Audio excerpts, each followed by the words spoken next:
Face بک live مولانا الیاس قادری مدنی مذاکرہ دیکھا جا رہا ہے یہاں بھی. اس میں سوال موصول ہوا، بعض طلباء کا یہ مسئلہ ہوتا ہے کہ سبق یاد تو ہو جاتا ہے لیکن ٹیچر کے سامنے جاتے ہوئے گھبراہٹ، بھول، ذہنی دباؤ ہو جاتی ہے اور درست انداز سے سنا نہیں پاتے.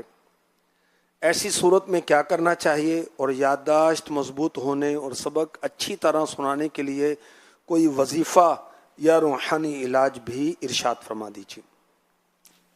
دراصل نفسیاتی اثر ہوتا ہی ہے اور استاد کا روب، اس وجہ سے ایسا ہو سکتا ہے کہ یاد کر کے گیا ہو اور وقت پر بھول جائے.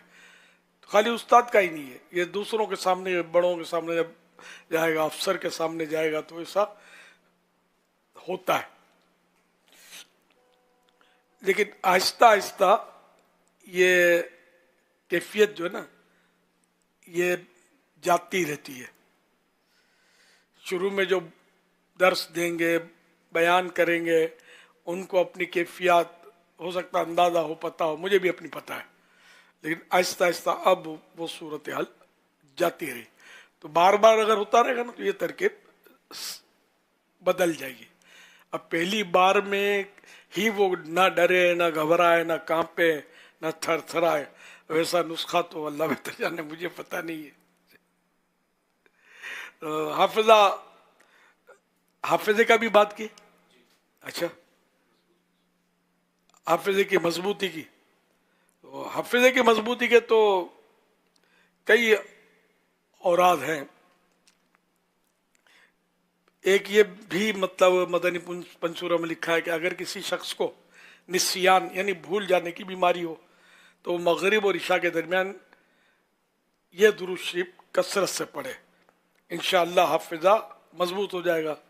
وہ درود شریف یہ: اللہم صلی وسلم وبارک علی سیدنا محمد النبی الکامل وعلی آلہ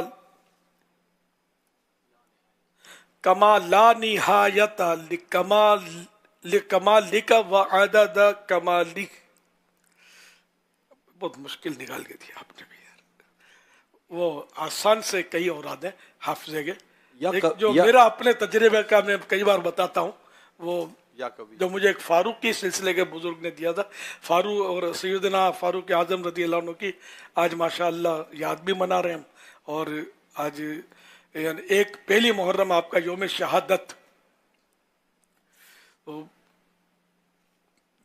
انہوں نے مجھے بتایا تھا کہ ہر نماز کے بعد یا عالم ہو یا علیم ہو یا حافظ ہو یا حفیظ ہو یا ناصر ہو یا نصیر ہو،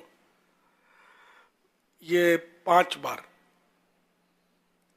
یا 7 بار یا 11 بار، یعنی کہ بہتر یعنی بیسٹ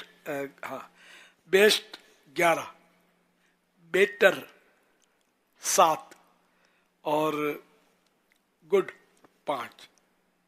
اب ذرا جتنا شہد ڈالیں گے میٹھا ہوگا، تو جو اگر 11 بار پڑھیں گے تو زیادہ فائدہ ہوگا، ورنہ 7 بار 5 بار. تو یہ میں نے الحمدللہ یہ بہت پڑھا ہے نمازوں کے بعد. تو اس کی برکت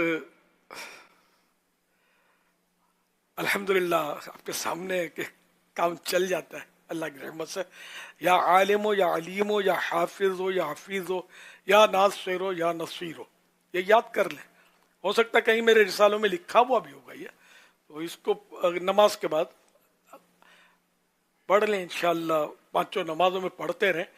نمازوں کے بعد جب آخر میں بھلے فاتحہ، دوسرا فاتحہ بھی پڑھ لیا، اس کے بعد پڑھیں.